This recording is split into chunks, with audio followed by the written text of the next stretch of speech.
Thanks for joining us today on The Close. I'm Marella Fernandez. Markets close in 30 minutes. Let's get to the stories we're following out of the BNN Bloomberg newsroom.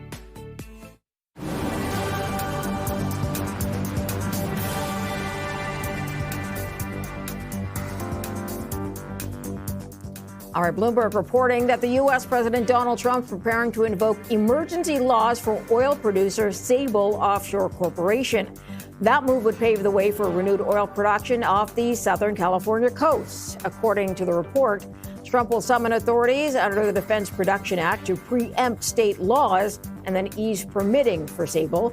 The Houston-based company is looking to restart significant production, and Trump has sought in recent days to play down concerns about higher oil and gas prices as the conflict in the Middle East escalates.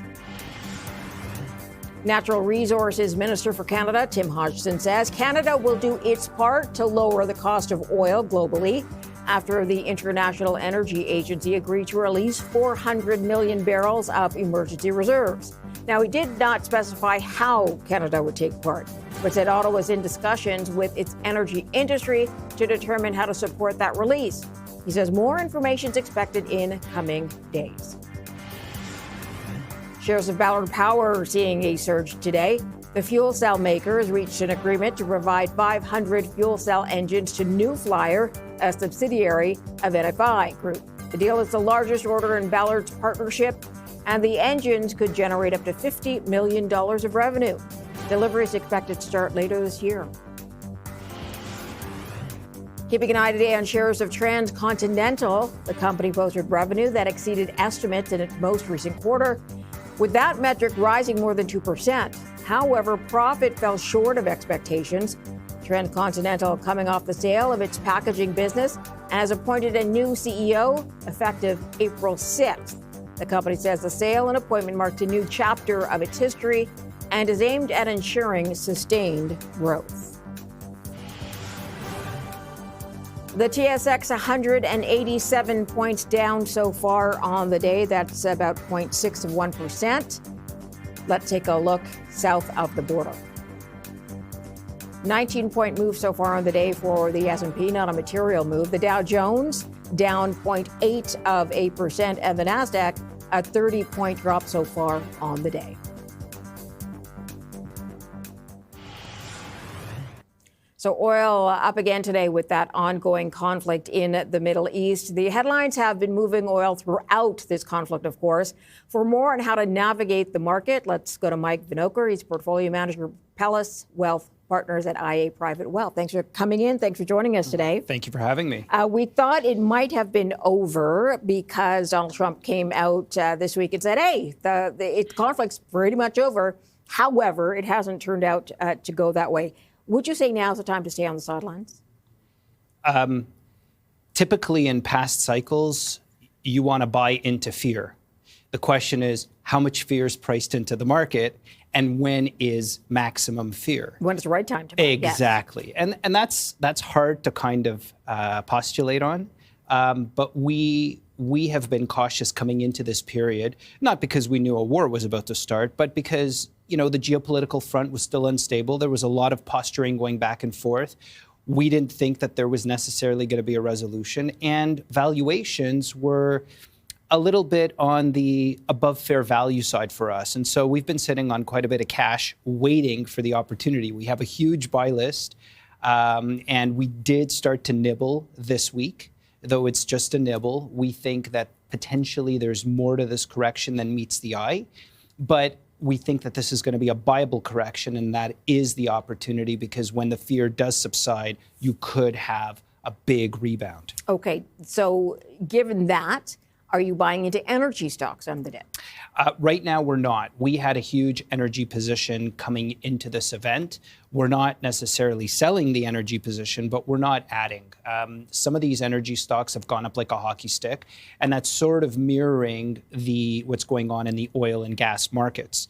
Now, as we know, today there was an announcement that the IEA and world leaders are going to release some reserves. Yes. Right. So that's going to probably calm markets and increase supply into the market. So the price chart or the price point that you're seeing today may not be there 30 days out, 60 days out, especially if there's an off-ramp to this war. Okay. Inflation, as you know, in the U.S., pretty much the same from January to February. Of course, none of that will take into account yet what has happened over the last 10 days, which started at the end of February.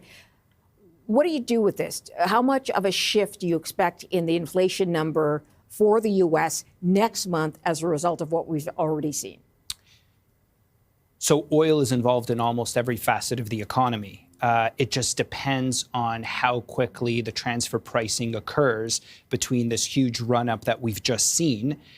Normally, companies in the production pipeline, let's say, whether they're chemicals producers, plastics producers, whatever, they bought the oil a month ago, 2 months ago, 3 months ago. Right. So this particular price may not affect current production. So the question is, how long does this current price persist so that it starts affecting PPI, producer price index, which then could feed into the CPI.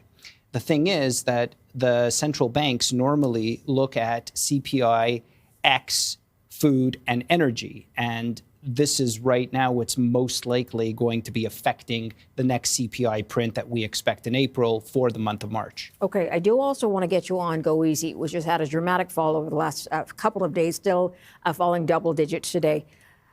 Do you think this is going to affect other parts or higher up the food chain lenders? Is this the beginning of something bigger?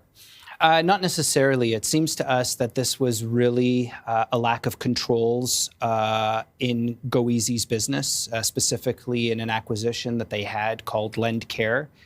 This, I think, came out of the blue for a lot of people, and hence you see the rapid and very serious decrease in price. There are other lenders that we follow, and while they're all saying that, credit is slowing down, delinquencies are up, it's nothing or to the same degree as what we've just seen out of Go Easy. You had a position at one point? We did. What did you do with it? We sold it. Okay. We took the loss. This was out of the blue for us. We thought that, perhaps credit is going to be slowing down. Perhaps there will be a little bit more of a negative effect in the credit book. Nothing close to what they just reported. Obviously, there are issues inside the box that we were not privy to, and so we took the tax loss. Okay, let's get to a pick for you today. Corebridge Financial is one you like right now, which is a life co. What do you like about it? So life cos are generally regulated, stable businesses. This particular one is extremely profitable, very well capitalized. It's RBC, the regulatory-based capital is well north of 400%, which is very adequately capitalized. It pays a decent dividend of, I think, just above 3%. But the price today is trading approximately 10 or more percent below tangible book value. So that means that if today we sold off all the assets and paid off all the debt, we'd actually get more than what the stock is trading for. And that doesn't even account for all the brand value and the value of their customer base and the recurring cash flows going out. So we think that this is a very interesting play right now. And certainly the market's too pessimistic in our view. Got it. Okay, I do have to leave it there, Mike. I'm out of time, but thank you for coming in. Appreciate it. Pleasure. Thank you for having me. Okay, Mike Vinokur is portfolio manager at Propellus Wealth Partners at IA Private Wealth. Coming up next, oil prices, as you saw, moving higher today, despite the release of reserve barrels to come, 400 million of them. More in a moment.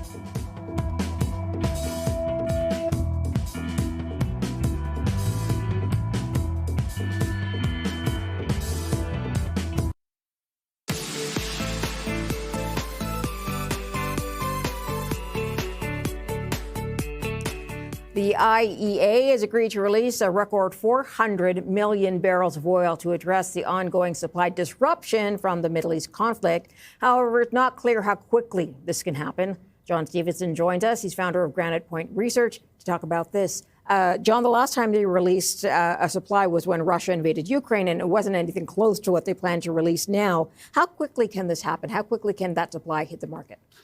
Well, I mean, I think the problem is a lot of the tankers are still stuck in the Gulf. So where are they getting it? Yeah, yes. So how are they going to move it? I mean, that's the real question. Like, it's fine in the U.S. We have a lot of pipelines there. But how are you going to move it to places where they need it, which is really Asia, is the primary, buyer, essentially, of this Middle Eastern oil. So I think it's a huge issue. I mean, I think I'm really surprised in general that the market isn't reacting more strongly to what's happening, because I think no matter how you slice it, this has changed the fundamental equation for oil for the foreseeable future. Okay, so expand on that, because you're right. The market had a big swing on the weekend, early on Monday, came back down, and seemed to be alleviated by the fact that Donald Trump said, "Oh yeah, this is pretty much done." Yeah, which we have no idea whether it's done or not, because we have no idea what the strategy is, if there is one at all. Or what the end goal is. And what the end goal is. So a lot of it depends on how it comes out. But if you think about what the narrative was at the end of last year, beginning of this year, it was about oversupply in the oil market, how we were 2.2 million barrels a day oversupplied and yada, yada, yada. Well, now we've had a 20% cut. And I think there's going to be a risk premium in perpetuity, or at least for the next year or more, that's going to be baked into the market, wondering, what will happen if Iran attacks its neighbors, even if we had tomorrow, a cessation of hostilities. But I don't think that's too likely. I think it's going to be much harder to make the kind of changes that I think both the U.S. and Israel want in that region by just doing an air campaign. And that means boots on the ground. And I think it's just going to take a long time to have a true regime change, if that's what they really want. They also have very different goals, right? It's not really clear that Israel and the U.S. want the same thing. No, I don't know that they do. Outcome goes. And I don't know they do. And I think that's what makes this so problematic. And what happened, even though we had that big spike in oil, it was in the front months of the contracts, in the first few months. Further out, it only rose about 3%. But if you think this is structural, which I do, this is going to change the game for oil prices. You're going to put a floor under oil. Instead of being in the high 50s, which it was, kind of Christmas time, it's going to be probably $70. And that changes the equation for many producers around the world. And it's certainly good for Canadian producers as well. Is Canada a little more insulated because we're such a big oil producer? And if so, why are we seeing gas prices go up still here? Well, we're seeing it because 20% of the world's gas supply came offline. I mean, Qatar basically announced force majeure, which means essentially because of an act of God or something outside of their control, they can't deliver on their contracts. Otherwise, they could be sued. So it's a huge issue. And really what you saw is a huge ramp and still going on in European gas. The TTF is just screaming. So it's changed the balance. Why are we a little more insulated? Yes, we are, because we're a producer and we're a net exporter. So we don't carry the same level of reserves. We're talking about tweaking things. I mean, what we have here is we're pipeline constrained in this country. We don't have the ability to move it out to market very well. I mean, we do have the Trans Mountain that takes 1 million barrels a day out of 6 outside, and that predominantly goes to Asia. But we really don't have, we can bring on slightly more production, but really it's a case for us of benefiting from higher prices, at least for our producers. That's where we're going to see the follow through. Okay, a couple of questions I have. Sure. First of all, the 400 million barrels that get released, and we don't know the timeline for that, but what kind of relief? How long will that provide any sort of relief? It's rounding error. It's, 4 days worth of, 4 to 5 days worth of, global supply. It's not meaningful. I mean, the most meaningful thing is peace. That will restore capacity. But look, if we have more attacks on tankers, more attacks on infrastructure in the area, that is going to be huge and already the Saudis are shutting in production. Others are shutting in production because they can't get it to market. Once a field gets shut in, and especially if it's for a long duration, pressure goes down in that field. It may never come up to its previous pressure levels, even on a restart. That's the worst case, but still, it's going to take weeks, maybe months to bring some of these fields on. So this is going to go on longer, even if we get a resolution right away.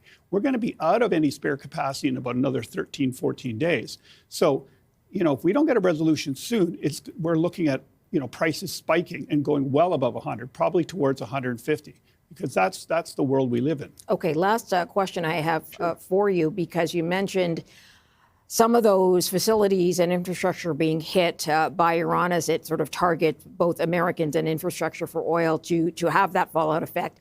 From what you've seen or heard so far, is there significant damage, not from the shutdown, but from actual military or terrorist hits, that we are looking at a problem just from the damage done in the region? Well, not right now, but I think that could change, fairly quickly. I don't think they've mined the Strait of Hormuz or anything else, the Iranians. So those were some of the worst case scenarios thrown out. But I think it does a huge amount of reputational damage. And it certainly will be decades before people trust the Iranians again, their neighbors in the Gulf region. Sure. So there's a lot to consider. But I think ultimately, any one of those things that impacts those major Gulf exporting countries, if there was a successful rocket that hit them and took off a refinery or took out a part of a port, that would be very, very destabilizing. And I'll just point out one last thing. All of OPEC's spare capacity is in the Middle East. So when we talk about spare capacity, that's where it's coming from. And right now it's all offline. Yeah. All right. Excellent points. Thanks for having the conversation. John Stevenson is founder of Granite Point Research. Thanks for your time. Up next, we'll go to prices in the U.S. increasing by 2.4%. We're looking at inflation and what the change in oil price over the last number of days, how that will affect things later on. We're back in a moment. Stay tuned.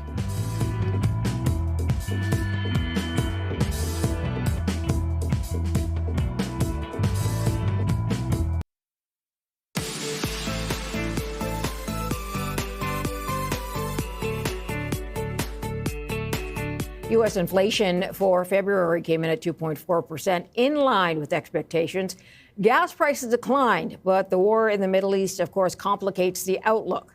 Let's go to Olu Omodinbi. He's chief economist at the Huntington National Bank for some more on this. Olu, is the price shock of the last week, for gas especially, enough to change your outlook for inflation for March?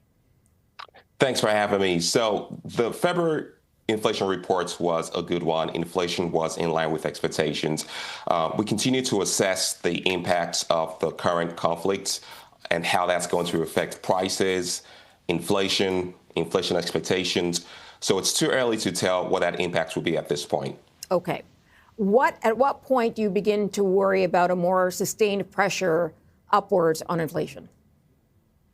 So the great news is that, crude oil isn't trading in triple digits anymore. It was trading in triple digits on Monday. We continue to hope that there's a resolution sooner than later.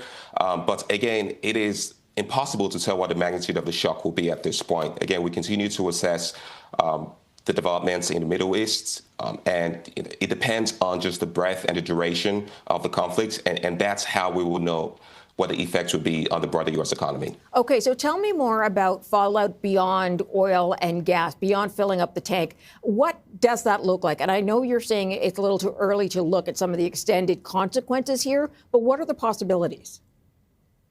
Right. So the great news is that, inflation has moderated over the past year. So the headline number in February was 2.4%. In February of 2025, that number was 2.8%. Prior to the recent developments in the Middle East, our expectation was for cooler inflation this year. Cooler inflation due to a few factors. First, more slack in the labor markets, and that's going to put downward pressures on services inflation. Also due to cooler shelter inflation, we continue to see disinflation in the housing sector due to just better dynamics in the housing markets. Particularly improved supply, just increased construction of multifamily homes and single-family homes. That's putting downward pressures on shelter inflation. And finally, due to productivity gains, productivity gains are also disinflationary. So overall, our base case was for cooler inflation. Given the recent developments, we continue to monitor just the breadth and the duration of that to see what the impact is going to be on consumer prices. Okay. Can you also speak to whether or not you expect a rate cut? We talked a little bit about housing and where shelter prices have gone, but what's your outlook for housing based on your assessment of whether there's a rate cut? Yes. So we still think that cooler, sheltering inflation will play big parts in the inflation story this year. We've seen an increase in inventories for multifamily homes, single-family homes. We're seeing slower rental growth. Our base case remains 1 to 2 rate cuts before the end of this year. That's, again, will be dependent on just the breadth and the duration of the recent developments in the Middle East. Prior to the recent developments, we saw inflation slowing this year. We also saw the labor markets remaining in a low hire, low fire environment, whereby layoffs will be low and job creation will also be low. And we thought that that should be enough for the Fed to cut rates 1 to 2 times before the end of this year. We think that FOMC officials will continue to assess recent developments. We did get a disappointing February jobs reports last week. We think that the FOMC will look past that. We don't think the FOMC will overreact to one bad jobs report. But just given the balance of risks, we think that, it is prudent. We think it's a good idea to continue to take a wait-and-see approach. The Fed meets next week. The Fed also meets in April. We don't think that recent reports or, recent developments in the Middle East will move the needle on the Fed's policy outlook. We think that the Fed will continue to assess the supply shock, the negative supply shock from the recent developments in the Middle East, and also continue to assess other economic data. So PCE inflation, we're also going to get that later this week. That's the Fed's preferred measure of inflation. So the Fed will, take a look at all these indicators and continue to assess what's going on in the Middle East. And we think that, we continue to expect 1 to 2 rate cuts before the end of this year, with the first rate cut likely later this year. Okay, I do want to get you on services inflation, which still remains elevated. What do you think is happening there? What's contributing? Right now, so the great news for the core services inflation is that we actually have been seeing disinflation in core services over the past year, and that's linked to the labor market. So the services sector is very dependent on labor. So think about industries in the services sector, leisure and hospitality. Travel, amusement parks, restaurants, and so on. It's heavily dependent on labor. And just given the softer labor market conditions over the past year, the unemployment rate is raising over the past year. It's currently at 4.4%. The 3-month moving average of job gains is at 6,000. A couple of years ago, that number was close to 150,000. And we do expect more slack in the labor market this year. And we think that's going to contribute to more moderate services inflation, which is also positive for the inflation story. All right, Olu, I got to leave it there. I'm out of time, sir, but thank you for your time. I appreciate it. Thanks for having me. Let's take a quick look at the markets before the end of the trading day officially. We are in the red in Toronto. The TSX down 156 points, or almost a half of a percentage. S&P 500, not a material move, and the NASDAQ only up today 15 points. We will have a look at the final numbers when we come back, as well as the price of oil. We're back in just a moment.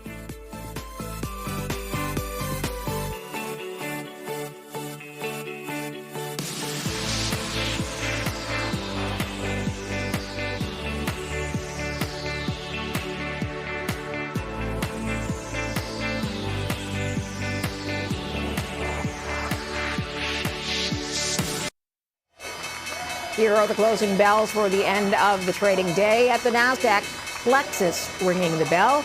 In New York, Costamare Bulkers Holdings Limited celebrating its recent listing. And in Toronto, IM Gold celebrating the company's 30th anniversary of being listed on the TSX. You're watching the close on BNN Bloomberg. I'm Morella Fernandez. Here's how we ended the day on Bay Street and Wall Street.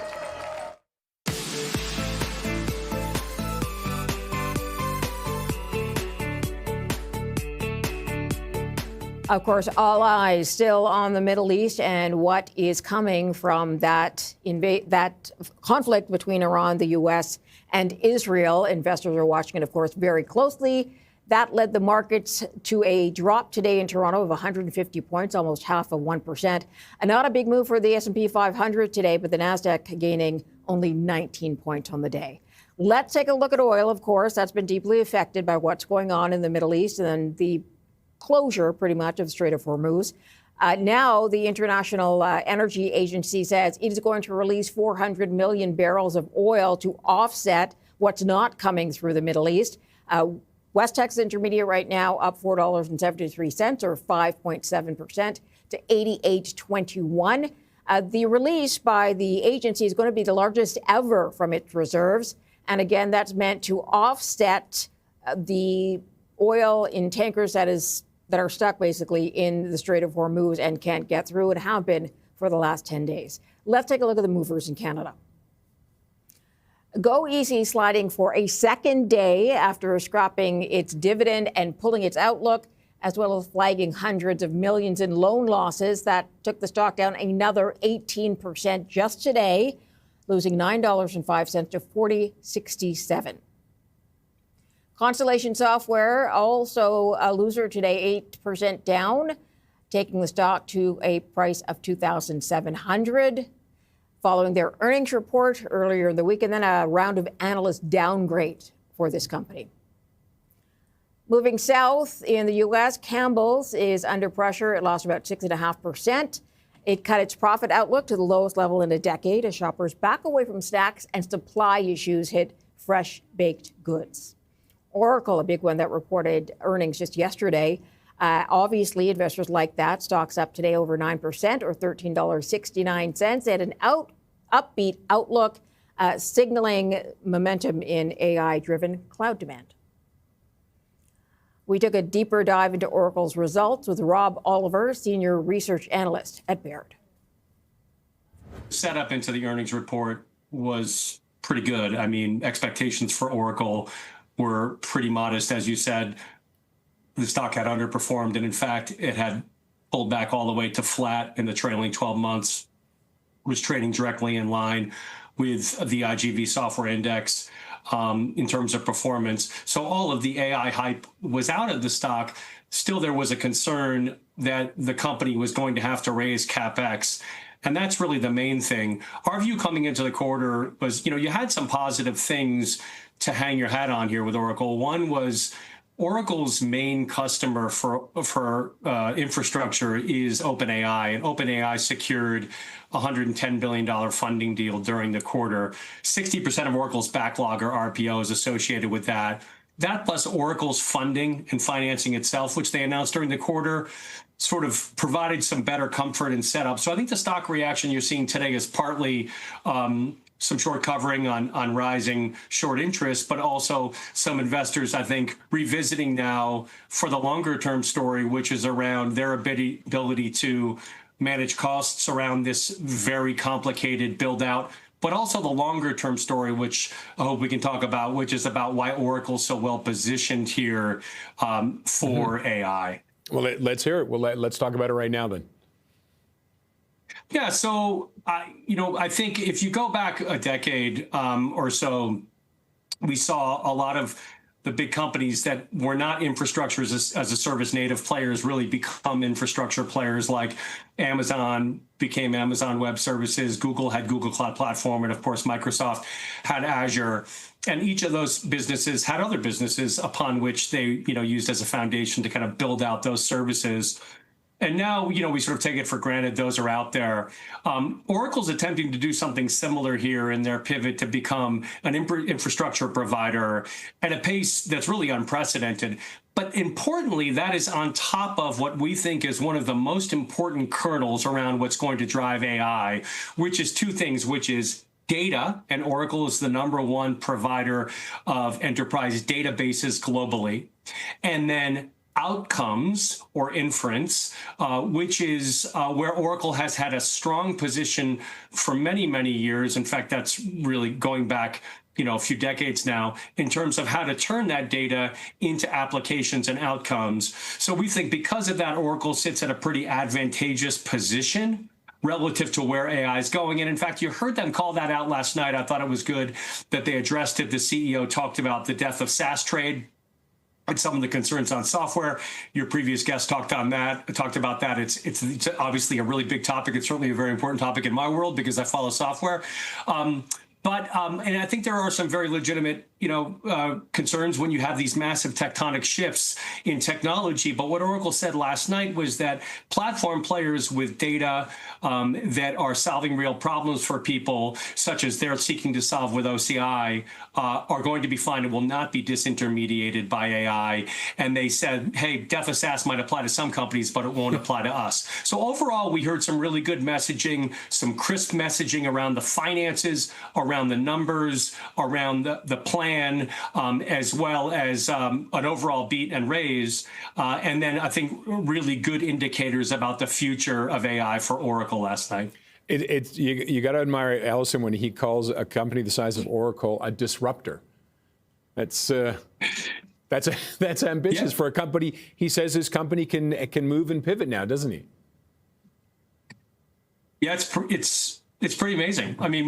Let's go back to the example of the companies that I call out. I don't have the chart in front of me right now, but Microsoft was flat for a better part of a decade, right? Under Steve Ballmer, many had written it off, and Satya Nadella came into Microsoft and turned that business around with a totally different perspective. And at the risk of oversimplifying, I would say that we're in a position right now where some of these, there's going to be every tectonic shift within technology, and I've now lived through a few going back to the 90s, has newcomers that are going to come in. So there are going to be new companies that are coming in to disrupt, and we're already seeing that. They're being well funded, and some of them are going to make it out, and some will even become household names.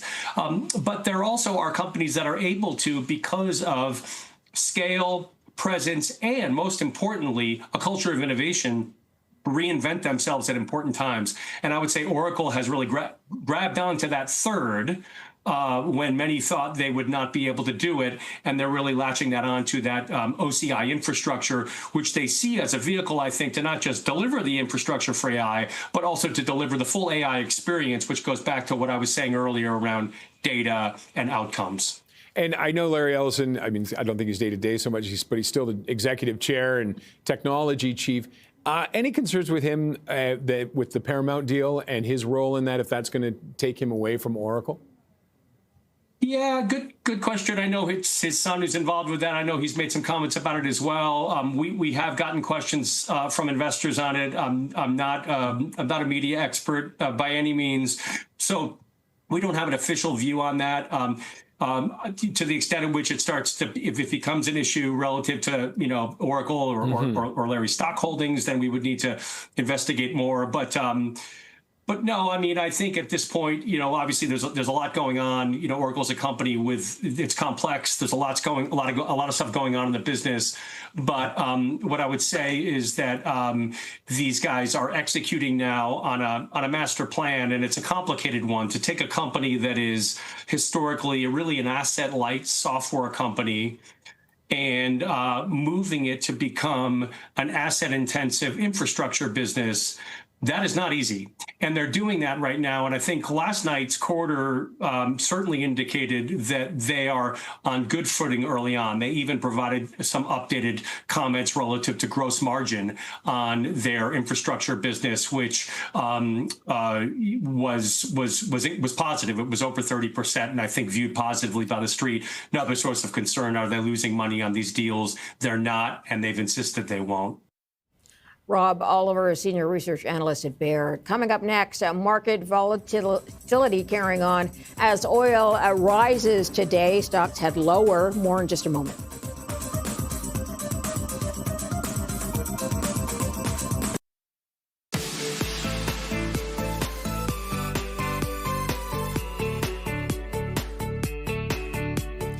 My next guest says investors will need to be patient as that war in Iran continues to drive market volatility, but the long term is positive. Let's go to the floor of the New York Stock Exchange. Jonathan Corpina is the senior managing partner at Meridian Equity Partners and joins us now. Thanks for joining us today. Is there a risk investors will tire of this up and down and maybe sit on the sidelines for a while? Yeah, and I think that might be smart for the time being, right? Let's kind of talk about the geopolitical risks that are here, and then we could talk about the economics and fundamentals of the market. The geopolitical risks that we're going through right now with what's happening in Iran, we knew this was going to happen. This was very orchestrated, weeks leading up to what happened 10 days ago and the commencement of this war. So that was priced into the market. I think what investors are very uneasy about is two things. One is, how long is this really going to take? What's the timeline? We haven't gotten a real clear timeline. And two is, how much interaction is the United States really going to do? Is the U.S., who was the forefront of this, at some point, do we step back and let some of our allies take a little bit more of a lead, or are we the lead dog in this whole thing? And I think from that perspective, investors are certainly feeling uncertain and concerned about where our markets are now. I will say I'm not overly concerned of what's happening in our market trading activity. Look at how we traded today. Not a terrible day in regards to how the market performed and in comparison to what we've seen before in the past. I'd like to see a little bit more stability here in our markets to give investors a reason to feel a little bit more comfortable. But at this point, without getting real direct answers or at least getting succinct answers from the President and the Department of Defense, investors are going to feel like this might be longer than what we're being told, and we're going to play more of a lead role in this. And now you couple that with all the conversations we have about oil and the Strait of Hormuz and how that's playing out. Yes, we did get a headline today about reserve release of significant amount of oil barrels that will be pushed back into the system that would help ease some prices in oil. We didn't see that today. Probably a little bit of a delayed effect, or it might be that's not good enough. We're going to need a little bit more. But getting that situation in the Strait figured out will certainly help the concern that we're seeing in oil. Okay, let's talk, Jonathan, for a moment about inflation in the U.S. in February was unchanged from January. I'm wondering if you're factoring in gas, oil prices so far into your forward-looking inflation. Yeah, I think it's all kind of taken into consideration, and again go back to weeks and weeks ago when this conflict was discussed about.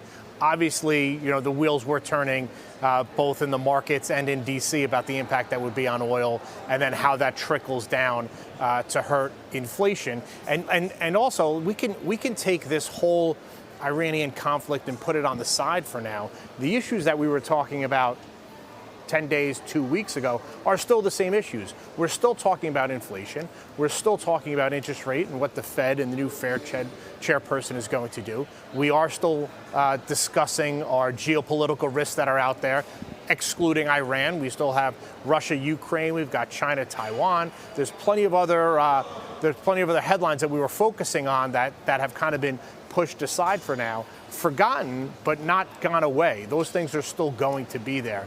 So I think overall, the economic data is showing us that our economy is progressing in the right direction, might not be as fast as some would want to see it. And then you take some outside factors into that might pause it or might slow it down a little bit. But I think overall, when looking at where we were and where the plan is to get us to, I think overall it's net positive. Okay, let's talk about the tech sector for a moment. Oracle reported and has been getting a boost ever since. You're a fan of tech at this time. Is it just because still of the AI drive?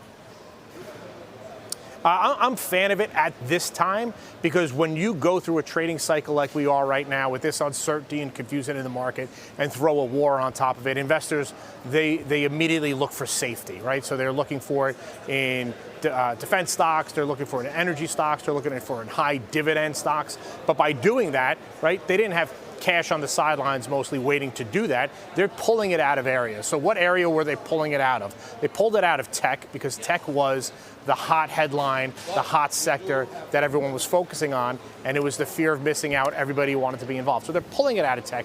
We've seen pressure on tech during this volatile time, and we're going to continue to see that.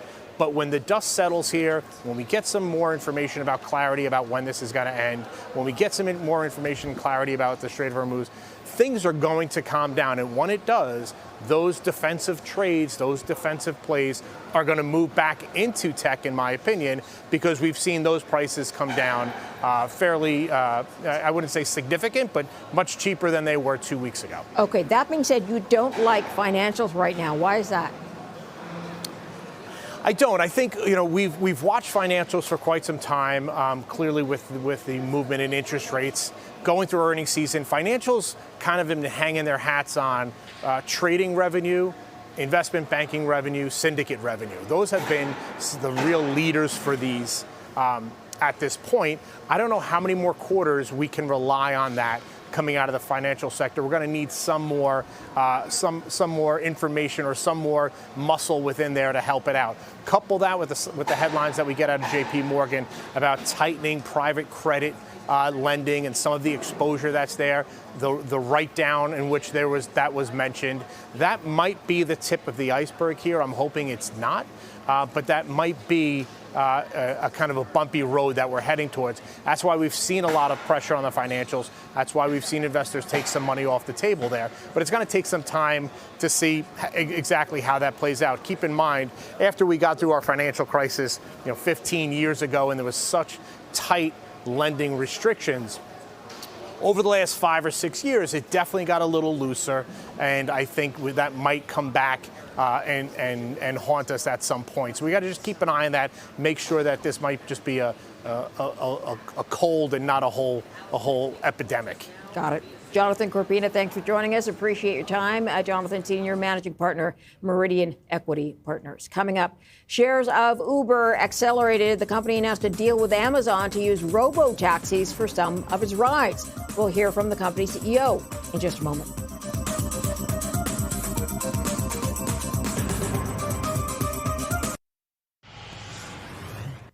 Uber announcing today it'll let customers hail robo-taxis starting in Las Vegas in the summer. The ride-sharing giant has signed a multi-year agreement with Zoox, which is Amazon's autonomous driving unit. The CEOs of both companies spoke with our partners at Bloomberg. We're really looking forward to bringing our experience and sort of this way to ride to the Uber platform, in addition to also being available. The way to ride is interesting. Uber is not a ride. It is a platform, a marketplace for increasingly different kinds of rides. What is it, Dara, that you think you can help Zoox do that I guess they wouldn't otherwise be able to do on their own?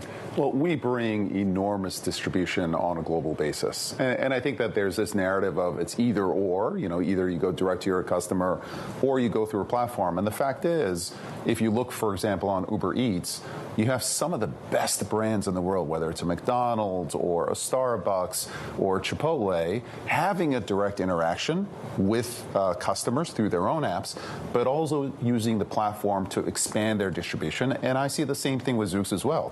Zoox is on his way to create one of the best brands in the business in transportation. Which you've experienced recently, right? Absolutely. You went and took a ride. It's a great experience. It's a purpose-built vehicle. And to have that experience on Uber, we think will only magnify what Zoox is bringing to the marketplace. This is small scale in the first instance, right? In Las Vegas, and then where you're already active, and then LA. The mechanics of it are interesting, right? Because as a rider, you are not guaranteed in the first instance that you can choose a Zoox. It's algorithmic. It depends on the circumstances for you to have, I think the language you use is the opportunity to be matched with the Zoox. I guess supply in the first instance is why you've pursued that plan at first. Yeah, but really no, because look, it's a platform. It's a global platform. It's available. You have all kinds of people who show up in Las Vegas. Some might know about Zoox, some might not. And the ones who don't probably know about Uber. So why not take advantage of that? That's really all it is. This is early, but would you just explain, I guess, longer term what the business plan is? Is there a per ride revenue share agreement? How do you split the fare when you're able to charge a fare, Dara?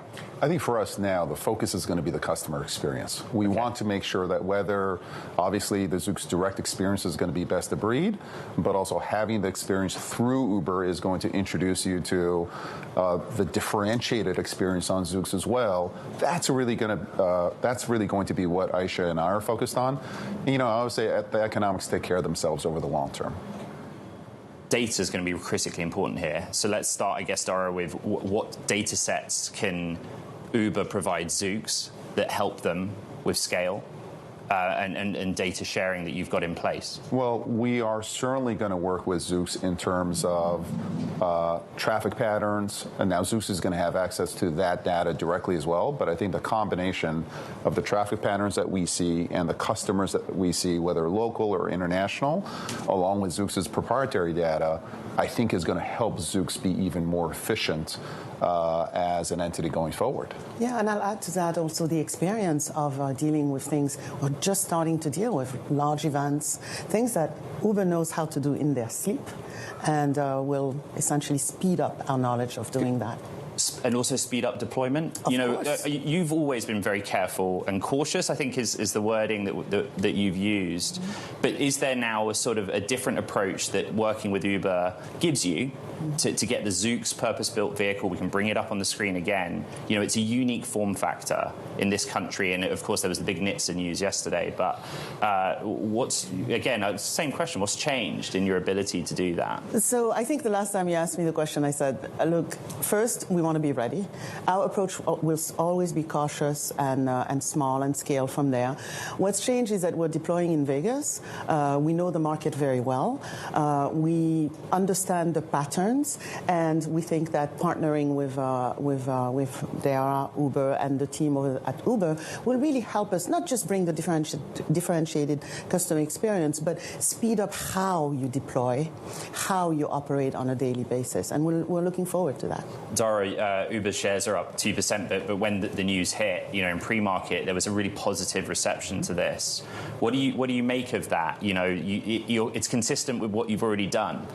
Capital-light model, partner with both automakers, the technology stack, and software names? Well, we think autonomous represents the future of transportation, right? It's safer, ultimately, than human beings. We think it will make transportation available to more people.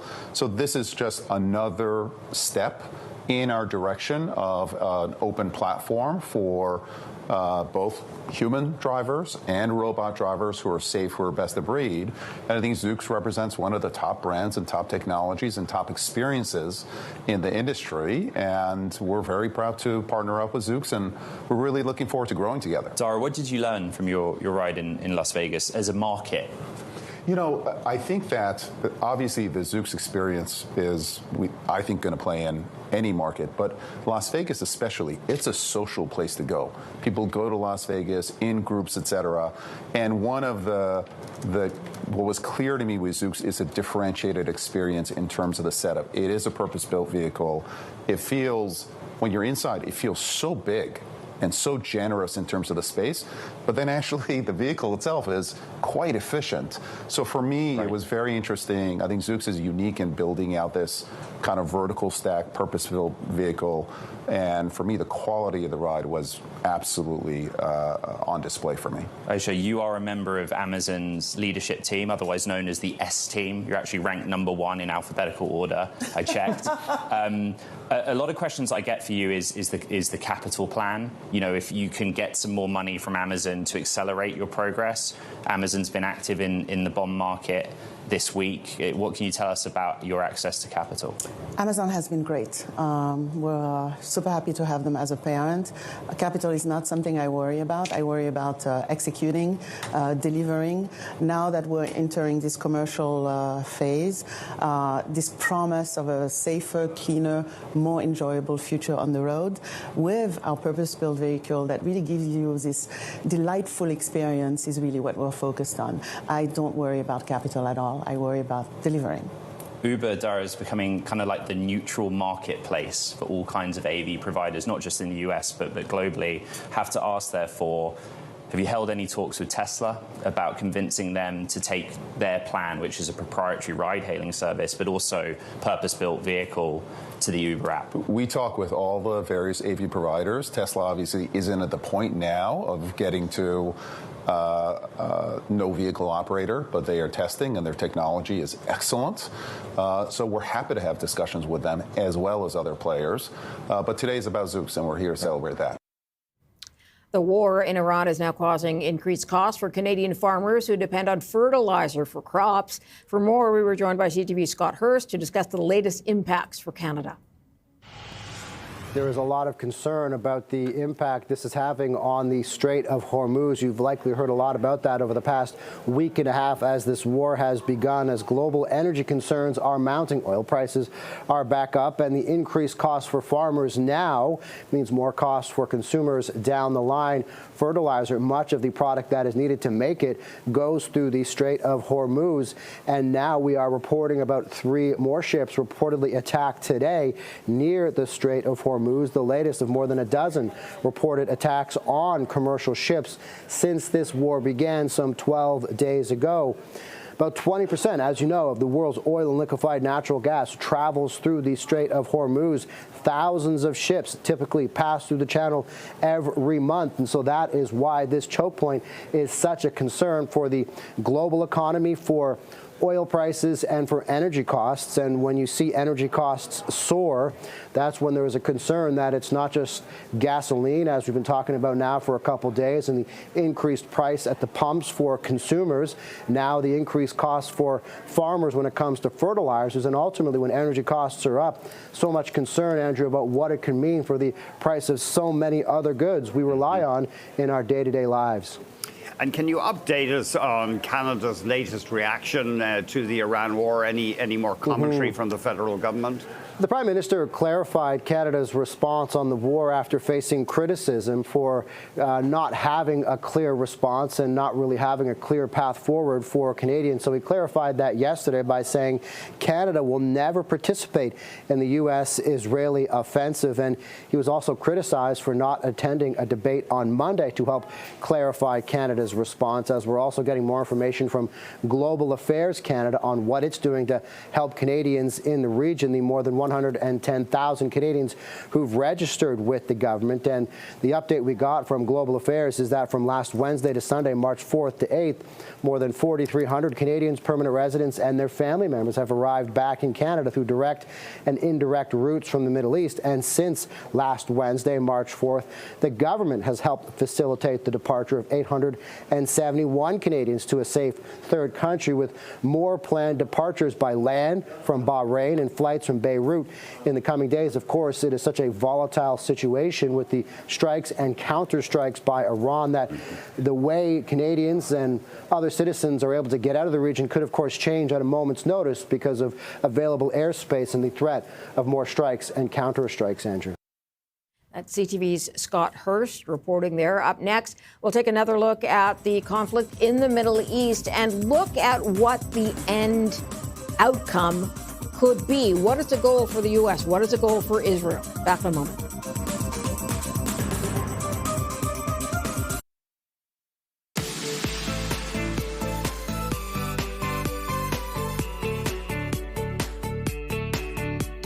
Part of the challenge for the North American markets and investors is that no one's quite clear on when the conflict in the Middle East will end. Let's talk to Aaron David Miller about the senior fellow at the Carnegie Endowment for International Peace. Thank you for joining us today. Is that because it's not clear what the goal is, David? What do you perceive the goal to be for the U.S. and then separately for Israel? Look, I worked in every administration from Jimmy Carter to Bush 43, and you could probably add Obama and Biden. This is a war of choice, not of necessity. And a war of choice, the metrics and standards for success are higher because this is not a war that needed to be fought. And as a consequence, I'm not sure the Trump administration, even today, has settled on a compelling narrative. Yes, it's to undermine Iran's capacity to project its power beyond its borders by destroying its ballistic missile production facilities, what remains of its nuclear infrastructure, command and control, going after leadership targets, and to undermine Iran's capacity to repress its own citizens. But the president has also toggled back and forth and talked about the importance of a once-in-a-lifetime opportunity to change the regime and his role in actually selecting the next supreme leader. So I think at this stage, the war could go on for another week. It could go on for another 2 weeks. It could go on for another 3 weeks. And I might add, even if the administration decides to stand down, there's absolutely no guarantee, none whatsoever, that the Iranians will allow it. Iran is being quite adept and quite successful, certainly in its attacks against key Gulf states that are extremely vulnerable. Oil infrastructure, tourism, civilian aircraft, economic infrastructure, desal plants, power grids. So this war will end when the President of the United States makes a decision and a judgment that the costs of waging it are too high to bear. Okay, so let me pick that apart a little bit. Is part of the calculus for Washington then how long until Iran can no longer counterattack or carry out retaliatory action? That could go on for months. I mean, yes, the administration has destroyed thousands of Iranian drones and interceptors, but they don't know. CIA doesn't know. I'm not sure even the Israelis know. They're in the neighborhood about what Iran's residual capacity is to continue to launch drones. And look at the Straits of Hormuz. The Iranians didn't have to mine it, and they could, by the way. They possess anywhere from 2,000 to 6,000 mines, which could be laid. They don't have to mine the straits because right now they've essentially brought traffic, and it's a very narrow strait, 2 miles wide in terms of shipping lanes.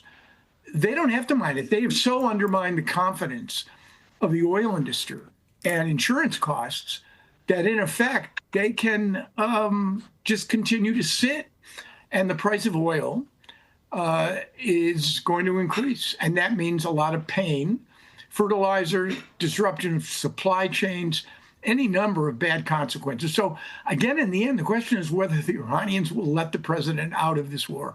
Okay. You mentioned the war will end when Washington or the president deems that the cost is too high. And then you mentioned oil, right? So gas prices spiking in North America already and have been for some time now. Is that enough pressure currently to get Washington to back off or stand down? I mean, I'm not sure it is. I mean, the president talks about releasing oil from the Strategic Petroleum Reserve. Several G7 countries have already agreed to do that. There are proposals to drop the gas tax or to restrict exports in order to boost supply. Look, again, nobody other than the president of the United States, because as he said in the wake of Venezuela, the grab and go of Maduro and his wife, a legitimate operation, I might add. The president said the only constraint that I have is the constraint within my own mind. So this is really up to Donald Trump. And in the end, no advisor is going to be able to basically compel him to do this. He'll have to come to the conclusion again that this is hurting him. And let's be clear, the Republicans are already underwater, facing severe challenges in November during the midterms. This is not going to help the president's party. Or frankly, if the war ended tomorrow, I'm not sure it would help the president's personal reputation as a wise decision maker. I'm out of time. I have one quick question, just a yes or a no from you, if you don't mind. Are boots on the ground out of the question? No, not special ops to seize highly enriched uranium. Interesting. All right. We will leave it there then. Appreciate your time, Aaron David Miller, Senior Fellow, Carnegie Endowment for International Peace. The Prime Minister was faced with some tough questions after making a last-minute appearance in question period yesterday. CTV Senior Political Correspondent Mike LeCouture has more. His appearance at question period was a last-minute addition to his schedule, and after a week of shifting narratives around the war in the Middle East, the Prime Minister looked to clarify Canada's stance. Mark Carney said Canada opposes Iran's development of nuclear weapons and the regime's exporting of terrorism. The Prime Minister also said Canada will not participate in the American military offensive in the region. But the leader of the Bloc Québécois wants to know if Carney also asked allies if they're all on the same page. As long as we act on our separate paths, we don't have the leverage to force United States into themselves a more current position because we don't know what the President of the United States wants. Je viens d'avoir une conversation avec le président du G7, M. Macron. Carney said he had conversations with leaders from France, Japan, and the U.S., but wouldn't give any more details. The Conservatives have criticized Carney's stance on Iran, saying it's been shifting over the past week. While Poilievre says he stood by the Prime Minister's original support for the strikes on Iran to take down the regime, he's unequivocal about the Supreme Leader's successor. You're talking with the son? The son, yeah. No, this is a terrorist. We stand with the Iranian people for democracy. We stand against the Iranian theocratic dictatorship that has attacked our country. Prime Minister Carney says he plans to speak with other G7 leaders this week, and he says they're all united in calling for a de-escalation in the Middle East. Michael Couture, CTV News, Ottawa. Straight ahead, another MP crosses the floor to join the Carney Liberal. Not from the right, though, this time, but from the left. More in a moment.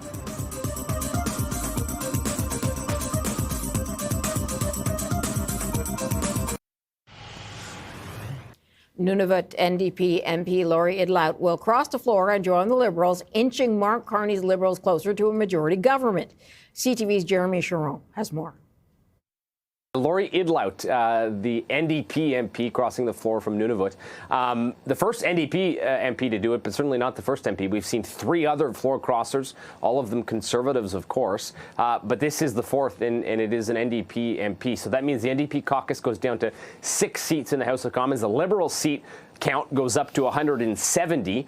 And this is significant because it means there are also 3 by-elections that the Prime Minister has announced that now only 2 of them need to be won for the Liberal Party to achieve a majority. The NDP, its interim leader, Don Davies, making this announcement yesterday in a social media post, also saying that he is very disappointed. The Liberal Party issuing a statement on behalf of newly Liberal MP Laurie Idlout, in which she acknowledges that she has been hearing clearly from people in Nunavut that this is a crucial moment for Nunavut and for all of Canada, and that she goes on to say that she is going to be joining the governing caucus, the government caucus, and joining Prime Minister Mark Carney. So, Andy, this is significant again because there are 3 by-elections out there. The Liberals just need to win 2 of them, and 2 of them are in what are considered Liberal strongholds. The seats to replace Chrystia Freeland and to replace Bill Blair in Scarborough Southwest and University Rosedale.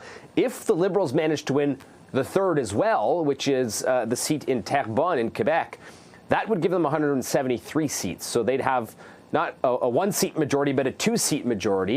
And that actually matters. That would allow them to govern a little bit more comfortably in a majority government. If they just have a 1-seat majority, it can still be hard sometimes in the House of Commons to pass bills. And so, you know, even if they can get that 1 extra seat would make a difference. But all that to say that these by-elections will determine now whether or not this government is able to achieve a majority.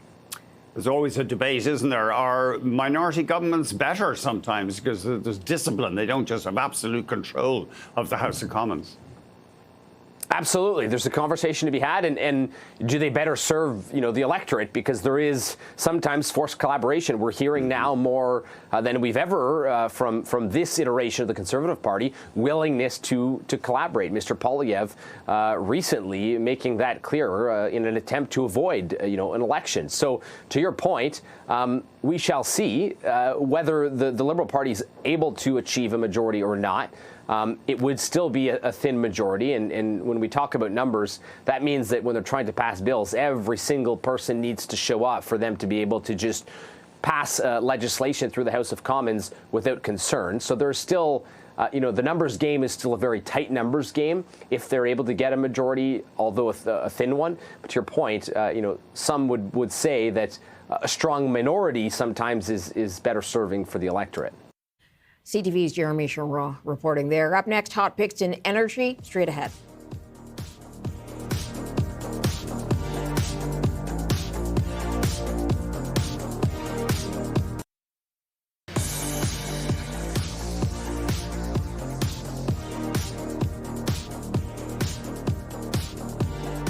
Time now for Hot Picks. We zeroed in on 3 plays in energy with Rob Thummel, Senior Portfolio Manager at Tortoise Capital.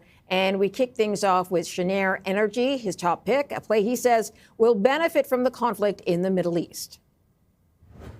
If you looked at what international natural gas prices have done since the war, they've gone up tremendously, and U.S. natural gas prices have not. So there's an opportunity, I think, that we'll see a growth in the demand for U.S. LNG, liquefied natural gas, to be exported to countries throughout the world, whether it's Europe, Asia, or South America as well. And so there's some growth potential there, we think, for Cheniere. Cheniere is already the largest exporter of LNG in the U.S., one of the largest exporters of LNG in the world. And as you know, the U.S. is the largest LNG exporter in the world as well. Yeah, and I mean, Qatar frustrated for years. They said, we're a reliable, stable supplier, but now they've had to shut down some production or exports. They have, and it doesn't come back. As you know, to turn these LNG facilities on and off is not easy to do. It takes time, and so there will be opportunities for Cheniere to pick up some extra cash flow while Qatar's waiting to come back online. Your next idea, EQT, and of course that is a huge player in the shale in natural gas. Yeah, we like EQT at Tortoise just because we think that natural gas in and of itself has got a huge potential going forward. Natural gas is becoming is starting to be recognized as a really important commodity, especially as electricity becomes the new oil, and natural gas is the largest supplier of, or largest fuel source to generate that new electricity. And so EQT is one of the largest producers of natural gas in the U.S. I wonder what could go wrong here. I guess a surplus of natural gas. I mean, America has been producing so much. Maybe we could put up a 5-year chart for natural gas itself. There is a risk, I guess, that too much, a glut of natural gas will develop. Always is a risk of that, Andy, and you're right, and that just would result in the price coming down, and that wouldn't necessarily be as good for EQT in the short term. And what I would say about that, though, is I'm not looking at EQT for the next month or two or week or two. I'm looking at it over the next, obviously 6 to 12 months, and then beyond that, because of the role that natural gas is going to play, and just the demand for natural gas and how much it's going to go up really over the next couple decades. And then finally, good old Exxon. You see upside here.